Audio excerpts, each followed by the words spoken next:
Bonjour à tous et bienvenue sur le podcast Cardano français. J'espère que vous allez bien et que vous passez un bon dimanche. Alors aujourd'hui, comme d'habitude, nous passerons en revue les graphiques de Bitcoin et de Cardano parce qu'il y a beaucoup de mouvements qui vont avoir lieu dans les prochains jours. Par la suite, on reparlera de la mania des NFT parce qu'il y a beaucoup d'informations que j'aimerais vous partager par rapport à l'infrastructure de la blockchain en lien avec les NFT. Alors, si vous appréciez le contenu sur Bitcoin, la blockchain et les cryptos, n'oubliez pas de smasher bien fort le bouton like, abonnez-vous à la chaîne YouTube et partagez l'épisode avec le plus de monde possible. Alors, sans plus tarder, je passe au graphique de Bitcoin et pour ça, je change mon écran. Alors, 3, 2, 1, passons au graphique. Alors, ce qu'on peut voir, c'est que Bitcoin est toujours dans cette tendance haussière, mais qu'on est également dans une zone de support et de résistance qu'on n'arrive pas à passer de manière solide, donc avec beaucoup de confiance. Ce qu'on peut voir également, c'est qu'on a un pattern qui a l'air de se répéter par rapport à ce qui s'est passé en début d'année. Donc, en début d'année, ce qu'on avait, c'est qu'on avait une résistance et un support. On est passé outre la résistance et on est revenu dans cette zone-là.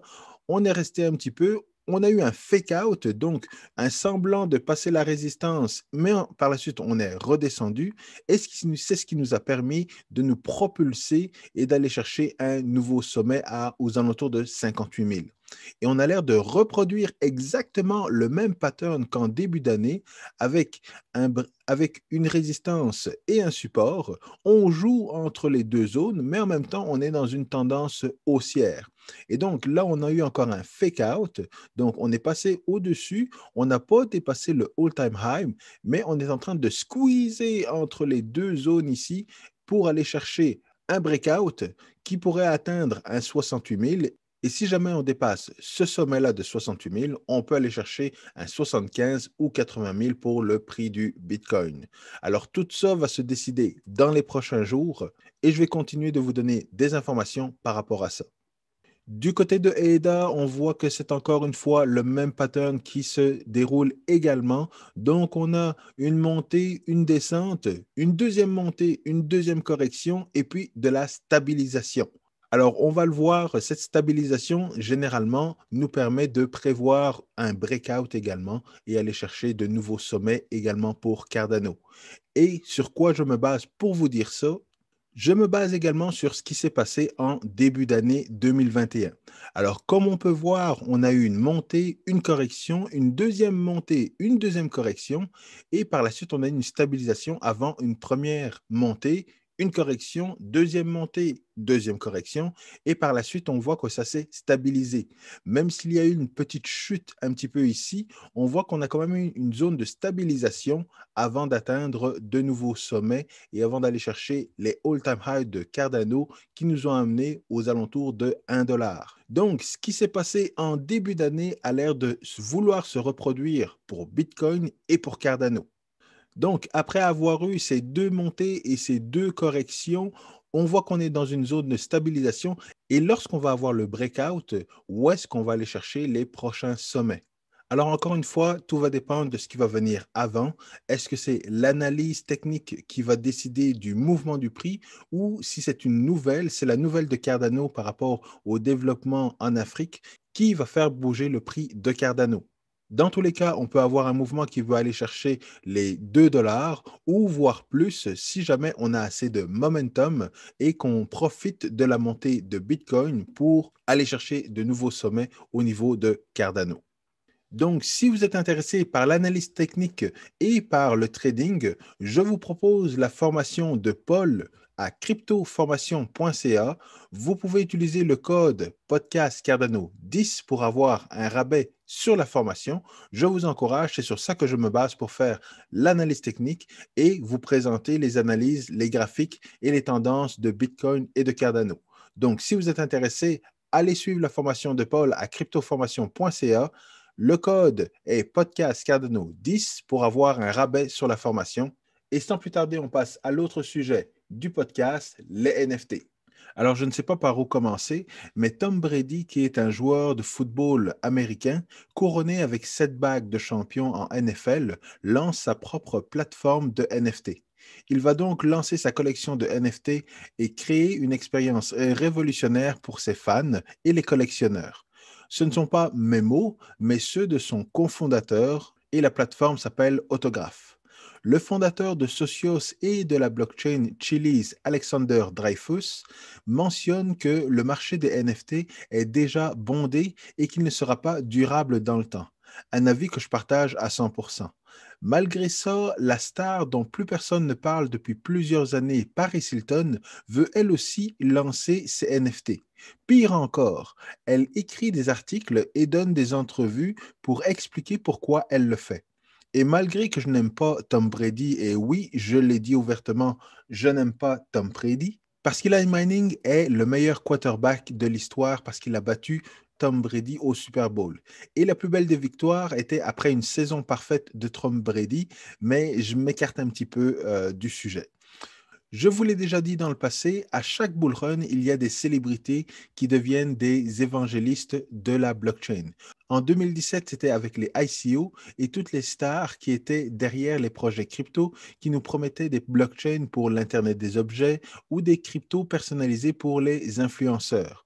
Aujourd'hui, ce sont les NFT et vous avez des Paris Hilton qui vont écrire des articles expliquant pourquoi elles sont excitées par l'industrie des NFT et pourquoi vous devriez l'être également.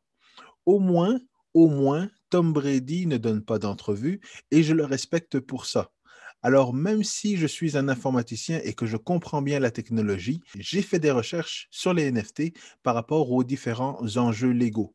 Parce que la blockchain et les contrats intelligents doivent être très liés au système juridique. Parce que les NFT touchent la propriété intellectuelle, on touche également à la propriété d'une œuvre et il y a des droits et des obligations que les plateformes qui vendent des NFT doivent respecter. Donc, l'encadrement juridique est nécessaire pour éviter des plaintes et des poursuites devant les tribunaux, ce qui entacherait encore une fois l'écosystème blockchain. Pour le côté légal, je vais essayer d'avoir un podcast avec un bon avocat qui pourra nous éclairer sur les enjeux légaux. Pour rappel, un NFT est un token numérique qui a la particularité d'être unique. Donc, chaque NFT ou token est unique et ne peut être échangé par un autre token parce qu'il représente quelque chose de précis. Et Bitcoin, dans son cas, lui, Bitcoin n'est pas unique. Il peut être échangé pour n'importe quel autre Bitcoin. Un NFT est particulier comme une pièce de collection.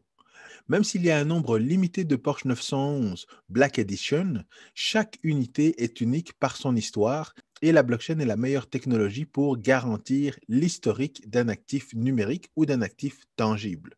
Déjà pour les ICO, il y avait plusieurs enjeux juridiques comme la législation au moment de la vente du token, quel investisseur pouvait investir dans le projet et Ripple est le meilleur exemple, même s'ils s'en sortent quand même assez bien vu la récente montée de XRP. Les questions légales autour des NFT risquent de surgir lorsque la mode sera passée. D'un point de vue technologique, il manque énormément d'infrastructures au niveau de la blockchain. Actuellement, lorsque vous achetez un NFT sur une plateforme, vous êtes lié à la plateforme pour apprécier votre NFT. Vous ne pouvez pas le transférer d'une plateforme à l'autre. Et il y a quelques années, les cadres numériques étaient à la mode. S'il y avait eu des restrictions sur les cadres numériques en lien avec les photos du genre les cadres Samsung n'affichent que les photos prises par des téléphones Samsung ou des appareils Samsung, c'est sûr que les cadres numériques n'auraient pas eu le succès qu'ils ont eu. Un peu comme pour Bitcoin et la blockchain, les gens ne comprennent pas vraiment pourquoi ils veulent utiliser des NFT et pourquoi ils existent. Ils sont tellement attirés par la patte du gain qu'ils vont faire les choses rapidement sans prendre avantage de la technologie. Et NBA Top Shot est le meilleur exemple de la mauvaise utilisation des NFT. Dans le cas de ces NFT, la NBA est un intermédiaire qui prend avantage des joueurs et des fans. Ils sont comme Uber ou Airbnb. L'entreprise américaine de catch WWE va également créer des NFT en utilisant des moments clés de la carrière de Undertaker. J'ai arrêté de regarder la WWE il y a plusieurs années maintenant, donc je ne connais malheureusement pas cet athlète. Mais une fois de plus, je dois souligner le choix de Tom Brady de créer sa propre plateforme. Ainsi, il peut vraiment entrer en contact avec ses fans sans intermédiaire. Il peut vendre les NFT et les droits qui vont avec.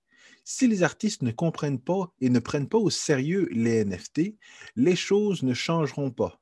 Les maisons de disques et les grosses compagnies comme Nike et les autres vont continuer à prendre avantage des artistes. Les dangers des industries qui explosent comme celle des NFT, c'est le manque d'infrastructures au niveau de la blockchain et de l'expertise légale. Et ça va risquer d'entraîner beaucoup d'arnaques. C'est ce qui arrive lorsqu'il y a beaucoup d'argent à faire dans un secteur d'activité. Les arnaqueurs vont vouloir prendre avantage des personnes vulnérables. Les marketplaces sont également les meilleurs endroits pour arnaquer les gens. Ce sont des exchanges et soit ils sont centralisés ou décentralisés. Les marketplaces décentralisés sont des compagnies qui facilitent l'échange entre le créateur et le client, ce qui est différent de NBA Top Shot qui reste en contrôle ou propriétaire du NFT. Au final, quand la NBA vous vend un NFT, c'est comme si elle vous donnait $1 ou une promesse que si vous respectez les règles, vous pouvez apprécier le NFT seulement sur leur plateforme. En anglais, on parle d'un IOU. Les marketplaces centralisés et décentralisés peuvent être piratés et dans le cas des marketplaces décentralisés, c'est un peu comme des Uniswap pour les NFT. Ce sont les contrats intelligents qui peuvent être piratés ou avoir des bugs qui seront exploités par les pirates. Donc, en plus des enjeux légaux, il faut vraiment qu'il y ait un standard dans l'écosystème pour créer des NFT. Les NFT ne devraient pas tous être des ERC20, mais il devrait y avoir une entente au niveau des protocoles d'échange. Au niveau des marketplaces, il faudrait que les contrats intelligents soient en mesure de gérer les métadonnées pour que tous les enjeux juridiques que j'ai mentionnés dans la vidéo soient considérés. Et quelle blockchain possède des métadonnées? Cardano, bien sûr. Donc, je vous le disais dans la dernière vidéo, la tendance actuelle des cryptos tourne autour des NFT et des projets DeFi. Et le conseil que j'aimerais vous donner, c'est de ne pas acheter de NFT parce que les infrastructures légales et technologiques ne sont pas assez matures. Ce n'est pas un conseil financier, mais il est toujours mieux d'investir dans des projets qui vont permettre de développer des NFT comme Terra Virtua, Engine et beaucoup d'autres. Cardano est évidemment une bonne référence parce que le projet est en avance sur la gestion d'identité sur la blockchain, que ce soit pour les NFT ou pour le DeFi. Et la raison est simple. Pour que le monde de la blockchain et le monde traditionnel soient en mesure de communiquer, il faut que les systèmes juridiques et les systèmes comme le système gouvernemental soient en mesure de communiquer avec les blockchains comme Cardano, Polkadot ou Ethereum. Il faut des métadonnées pour de l'interopérabilité et il faut de la gouvernance open source et évidemment l'intégration de l'identité numérique sur la blockchain. Une fois que tout cela sera fait, le marché des NFT va exploser au-delà de ce qu'on connaît aujourd'hui. Tout ce qui est tangible et intangible sera convertible en NFT avec beaucoup plus de clarté juridique et un réseau qui permettra d'échanger vos NFT sur n'importe quelle plateforme comme on le fait aujourd'hui avec les emails. Donc, rien ne sert de courir, le monde des NFT va passer, mais la technologie va rester, tout comme pour Bitcoin. Et comme je le dis souvent, un homme averti en vaut deux. Alors, je termine là-dessus et n'oubliez pas de smasher bien fort le bouton like, abonnez-vous à la chaîne YouTube et partagez l'épisode avec le plus de monde possible. Alors, le monde des NFT est un monde exceptionnel, mais il y a encore un peu de travail à faire au niveau légal et au niveau de l'infrastructure technologique. Malgré tout, la technologie est là pour rester et si vous décidez d'investir dans Bitcoin et les cryptos, je vous souhaite la meilleure des chances.